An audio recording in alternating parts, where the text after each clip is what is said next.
choosing hospice can be a hard decision. It's important to respect each person's right to choose what his end-of-life care will look like. You're listening to Heartbeat from the Heart of Hospice. I'm Helen Bauer, here with Jerry Finter. Whether you're a family caregiver or an end-of-life professional, we're here to enhance your hospice experience by connecting you with information you can use about end-of-life care. Because we know how busy life can get, Heartbeat is designed to give you helpful information in a bite-sized format.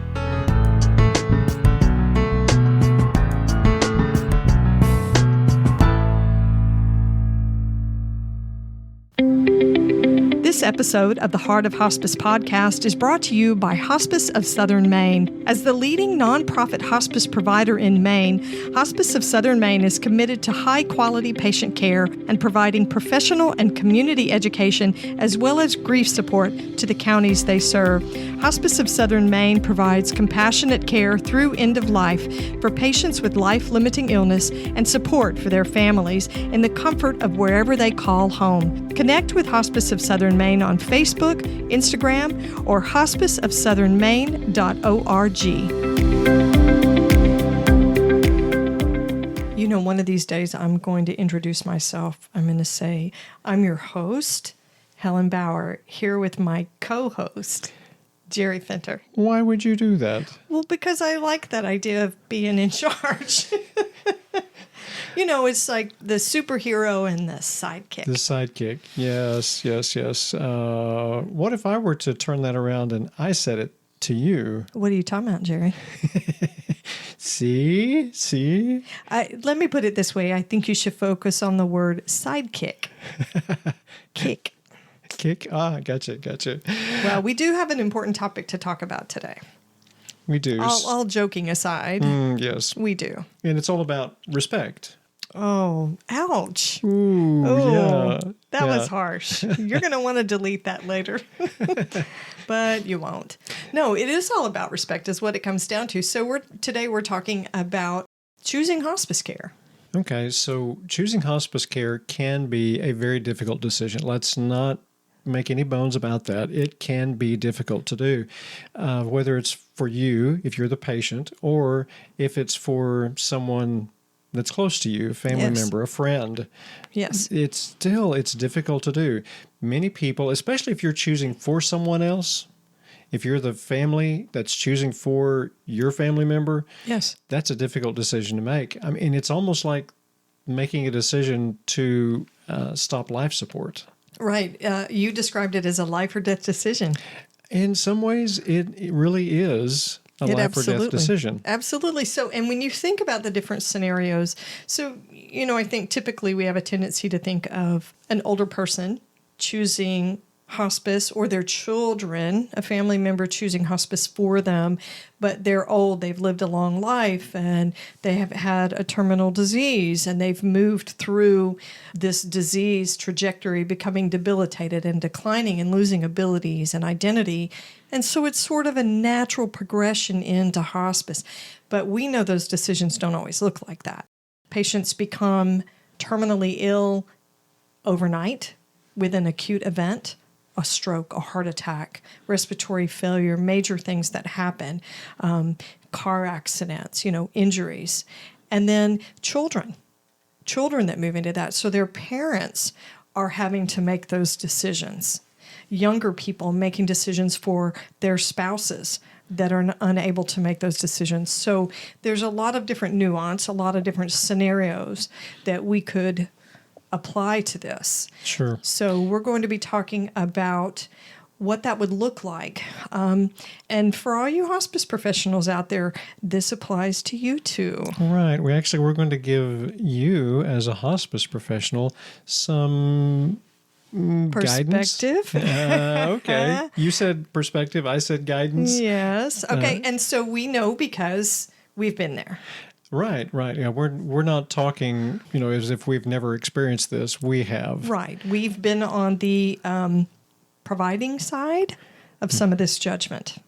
Right. Yes. Right. Yeah. So let's start off with the scenario of a patient who chooses hospice for themselves, and the family, or maybe a family member, caregiver, or even a friend, doesn't like the decision that the patient's made. Right. And we've all seen it. We have. We've all seen it. So what the family member or the friend or whoever doesn't like the decision that's been made has to remember is that you might have limited information about the patient and about what the patient's wishes are. So take that into perspective and remember that you do have some limited information. If you've been out of the picture, if you're a distant relative that maybe hasn't been up to date, in connection with the person who's thinking about hospice or with the family caregivers that have been taking care of this person, or if you are a family member that's been on the outs, quite frankly, let's be honest about it. Sometimes people have a tendency to come out of the woodwork when a crisis comes up. And maybe whatever their motivation, they are acting in a way to contribute their opinions and their viewpoints when they haven't been part of the journey up until then. So maybe because of the distance, whether a distance that's intentional or not, right? Maybe that person's unaware of what the end-of-life wishes are for the patient. And it's good to find those things out. Right. If that is your role in this patient's life, I think it's good to remember where we belong and not insert ourselves. And that goes for hospice professionals as well.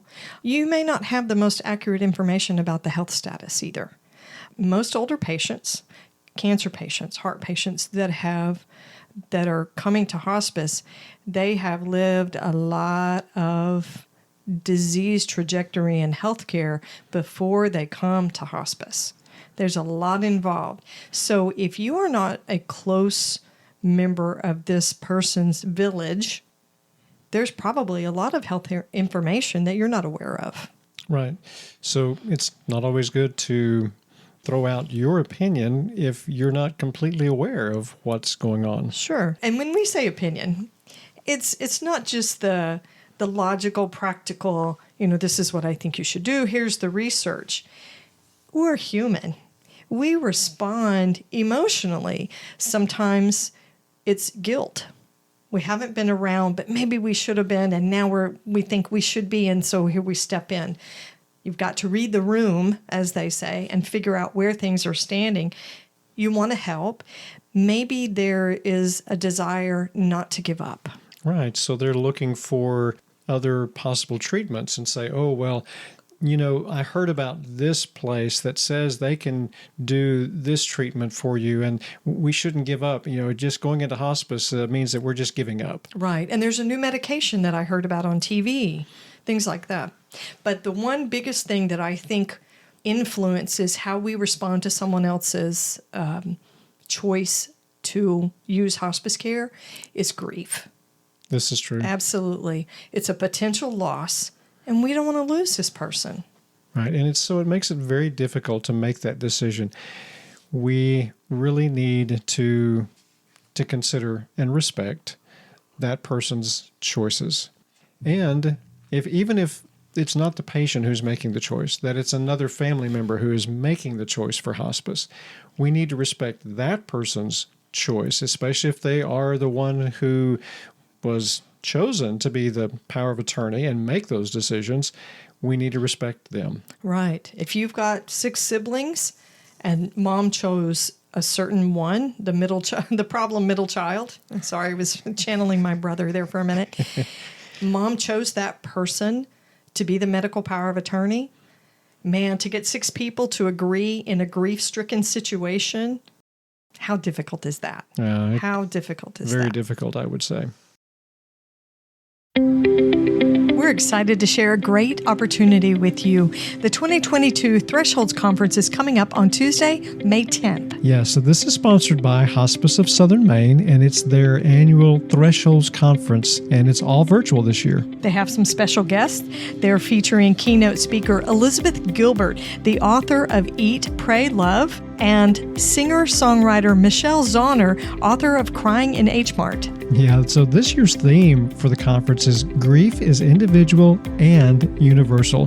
Really, at a time when grief is affecting all of us, it's important to know that While grief is universal, everyone grieves in their own unique and individual way. Tickets are only $35. You can get yours at hospiceofsouthernmaine.org. So secure your spot for Tuesday, May the 10th from 1 p.m. to 3:30 p.m. Eastern Time so you don't miss this fantastic opportunity.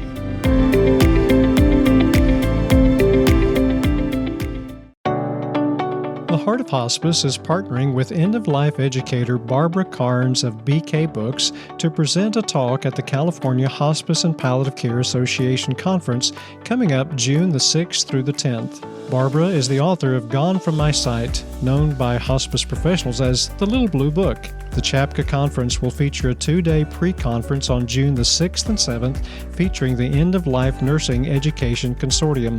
LNEC provides training in palliative care so attendees can teach this essential information to nursing students, practicing nurses, and other healthcare professionals. CHAPCA has invited 3 dynamic LNEC certified speakers to present the LNEC curriculum Communication to attendees: Bonnie Morgan, Missy Moore, and Carol Javins. General conference sessions June the 8th through the 10th will feature talks on hospice eligibility for patients with Alzheimer's and dementia, cardiac and pulmonary diagnoses, and documentation for painting the picture of the terminal patient. Register for the CHAPCA conference coming up June the 6th through the 10th by visiting calhospice.org and tell them you heard about it on the Heart of Hospice podcast.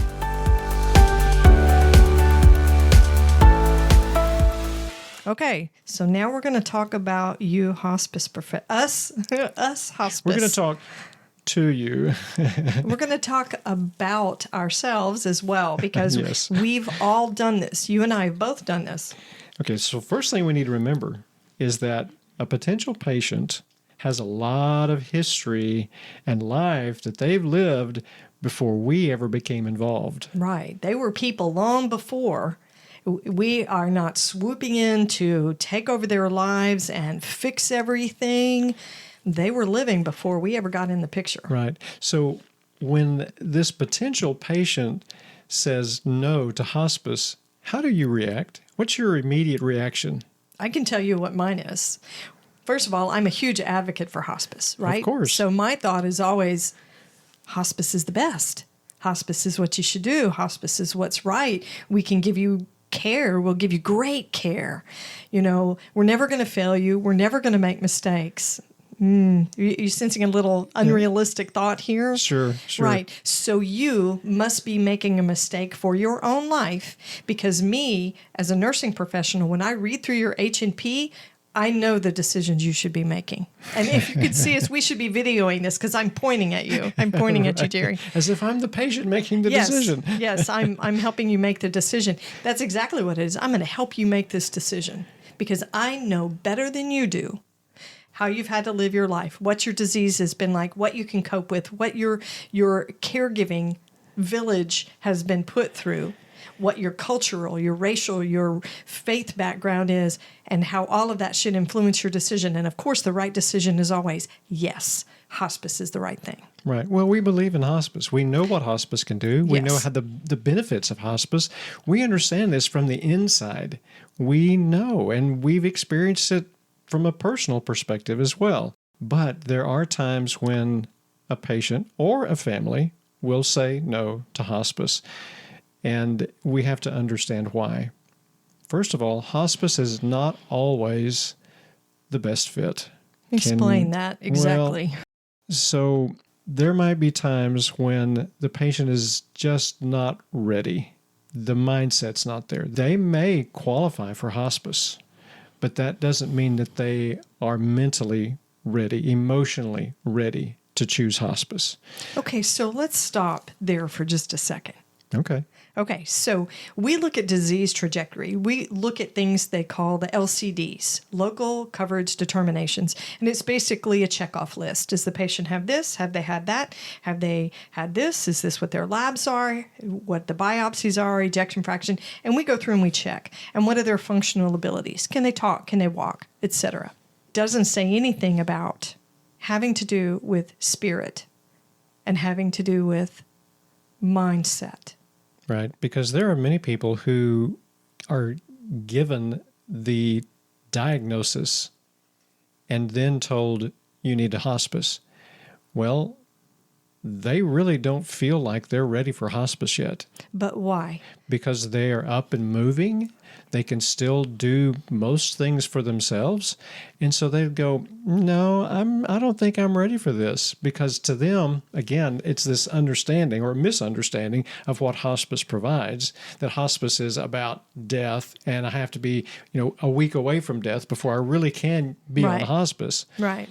So they look at it and they say, well, I'm just not ready. And they're not. They are not mentally, emotionally ready to be a hospice patient. And maybe they're not physically ready either. This is true, too. I just think that we have this, I know better than you do, kind of attitude in hospice. And I've been guilty of it, too. I shake my head. Oh, they should have elected hospice. Right. Okay. Right. We have even had conversations with people that we've interviewed here on the podcast who were hospice professionals or palliative care professionals and still chose not to be on hospice. Exactly. Robert Party. Yes. Robert Party's wife was a palliative care physician. Yes, and still did not choose hospice or palliative care. Yes, absolutely. She had her reasons, and we might shake our head and go, we don't understand why she didn't choose that. Right, and it was a mistake. We might even say it was a mistake. Here's what we know. It was right for her. It absolutely was. And her partner, who supported her decision, went through it with her as a primary caregiver, came on our show and basically said it was a fantastic experience. She lived life on her own terms. And since when do we get to make that choice for somebody else? Right. So as hospice professionals, palliative care professionals, we have to respect the person's choice to say no, whether they're the patient or the family member. We have to respect their choice when they say no. Absolutely. And with kindness right. and being non-judgmental. I'm Yes. so guilty of this. And that's really I'm so hard. guilty of It is this. hard. I have done this. So there are lots of emotions, a lot of psychosocial issues that can complicate and muddy this decision. We know this from an outsider's perspective, right? We are not part of the caregiving system or part of the family. Family discord. People don't agree. We already touched on this. Family dysfunction. Are they emotionally capable of handling the grief and the overwhelm that comes with this?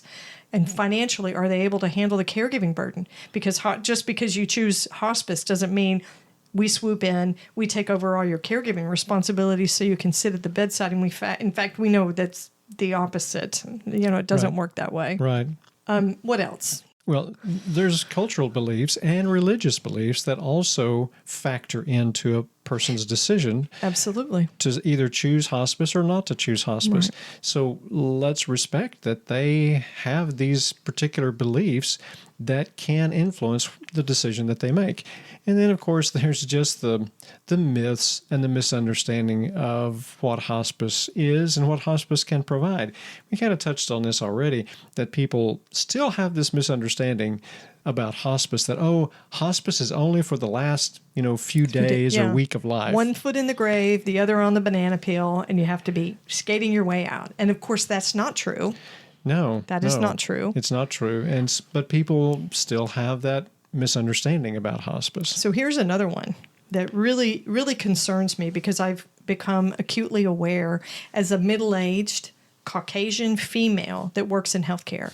I have become very, very aware of the inequity of use inside hospice. There is a great deal of mistrust of the healthcare system, and that flows. Hospice is part of the healthcare continuum, right? And so that flows over onto us. And I'm horrified by the statistics of folks that do not embrace hospice, and it's divided on racial lines. People of color are much less likely to elect hospice care and to use end-of-life care. Right, and it's because of this mistrust of the healthcare system for good reason.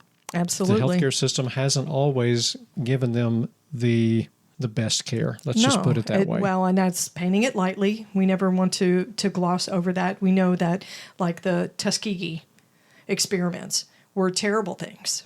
terrible things. And so, of course, there's mistrust, misinformation.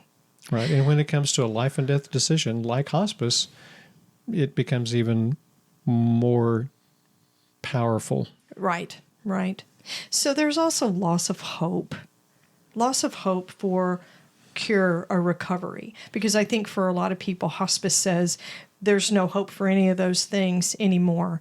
And when you talk about discontinuing things, stopping dialysis, taking a person off a ventilator, stopping chemotherapy, or certain treatments that aren't tolerated, or making the patient worse, or not improving the patient's condition, it's so hard to say it's okay to stop now, because there's always that thought, what if we did one more EEG to see if there's any brain activity?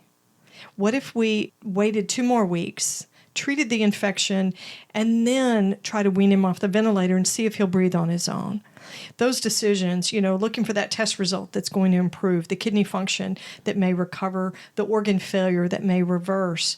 There's always that thought, if we wait just a little bit longer, we try just one more thing. Right. And so it really is not an easy decision. Here's what we want to end with. What are some of the best ways to respect someone's choice of hospice care, either to choose or not to choose? The most important thing is support their choices. Absolutely. Of someone who's seriously ill or their primary caregiver who is making their healthcare decisions. Just support their choices. You don't have to agree, and for many reasons, it really doesn't matter whether you agree or not. That's true. So another thing that you can do is to support their autonomy and their independence of choice. Absolutely. They have the right to choose, and we should support their right to choose. Yeah. So it's important to understand how difficult it is to choose hospice, not only for yourself, but for someone that you care about. So remember, it's their choice. Here's the phrase that we have used often. Helen actually was the one who introduced it to me. You're going to give me credit for this. I like that. I will. I'm going to give you credit for it. And that is, treat other people the way they want to be treated, not the way you want to be treated. Treat them the way they want to be treated, because that's really what it's all about, is making sure that they get what they want.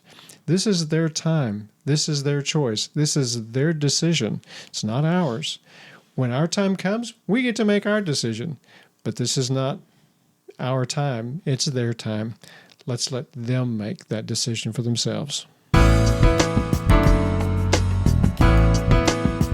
Thanks for listening to Heartbeat from the Heart of Hospice. I'm Helen Bauer here with Jerry Finter. Because we know your hospice journey is 24/7, you can always find us at theheartofhospice.com. Subscribe to the podcast wherever you're listening, and please take a minute to leave a rating or a review on Apple Podcasts. To connect with us, you can send us an email to host@theheartofhospice.com. And you can also find us on all of the social media platforms. And remember, no matter who you are or where you are in your hospice journey, you are the heart of hospice.